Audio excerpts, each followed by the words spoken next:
Hi friends, அனைவருக்கும் வணக்கம். அவனை செத்த யாராவது கொஞ்சம் நிறுத்த சொல்லுங்கள் அப்படின்ட்டு கம்பல்சரி நான் சொல்லி தான் ஆகணும். ஏன்னா ஜேமி ஸ்மித் வந்து பார்த்திங்கன்னா இப்படி அடிப்பார் நம்ம வந்து யாருமே எதிர்பார்க்கவே இல்லைங்க. இங்கிலாந்து டே 3 வந்து பார்த்திங்கன்னா ரொம்ப தடுமாறுறாங்க. ஏன்னா 77 ரன்னுக்கு 3 விக்கெட் விட்டு 2 நாளில் இருந்தாங்க. 2வது நாள் ஆட்டம் நேரம் இருந்தாங்க. 3வது நாள் ஆட்டம் வந்து பார்த்திங்கன்னா வெறும் டக்குன்னு அதாவது ஜோ ரூட்டோட விக்கெட்டையும் தூக்குனாங்க. ப்ளஸ் வந்து பார்த்திங்கன்னா பென் ஸ்டோக்ஸ் விக்கெட் டக்குன்னு தூக்கி 84 ரன்னு தாங்க. 84 ரன் 5 விக்கெட் நல்ல ஒரு பொசிஷனில் இந்தியா இருந்தாங்க.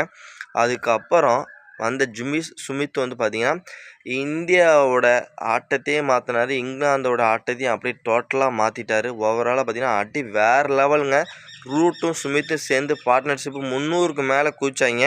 இவங்களோட அருமையான ஒரு பார்ட்னர்ஷிப் வந்து பார்த்திங்கன்னா இங்கிலாந்தோட ரன்னும் பார்த்திங்கன்னா கிறுக்குன்னு மேலே போனது மட்டும் இல்லாமல் இந்தியாவுக்கு இவங்க வந்து சிம்மோ சொப்பனமாக இன்றைக்கி வந்து இருந்துட்டாங்க.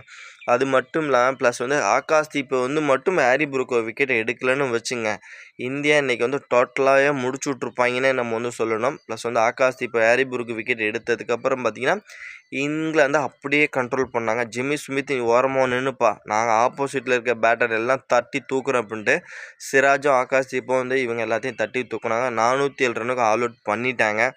ஓகே, 407 ரன்னுக்கு ஆல் அவுட் பண்ணிட்டாங்க. ப்ளஸ் இந்தியா அதுக்கப்புறம் நீங்கள் மட்டும் தான் அக்ரேஷன் கேம் ஆடுவீங்களா, எங்களாலேயே ஆட முடியும்னு ஆடி காமிச்சிருக்கிறாங்க. இப்போ 200க்கு மேலே வந்து பார்த்திங்கன்னா லீடு கொடுத்துருக்குறாங்க. ப்ளஸ் வந்து இதே இப்படி விட்டுறக்கூடாது.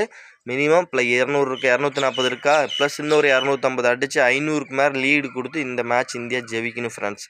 ஓகே ஃப்ரெண்ட்ஸ், இந்தியா ஜெயிக்கிறதுக்கான வெற்றி வாய்ப்பு இந்தியா ஏற்படுத்துமா, இல்லை இங்கிலாந்து வந்து இந்தியா பேட்டர்லேருந்து கண்ட்ரோல் பண்ணுவாங்களா அப்படிங்கிறத மறக்காமல் நம்ம சேனலில் கமெண்ட் பண்ணுங்கள். மறக்காமல் நம்மளோட கிரிக்கெட் பார்வை சேனலை சப்ஸ்கிரைப் லைக் பண்ணி ஷேர் பண்ணி சப்போர்ட் பண்ணுங்கள். நம்ம ஃப்ரெண்ட்ஸ் நம்ம வந்து நெக்ஸ்ட் வீக் பார்க்கலாம். Bye friends.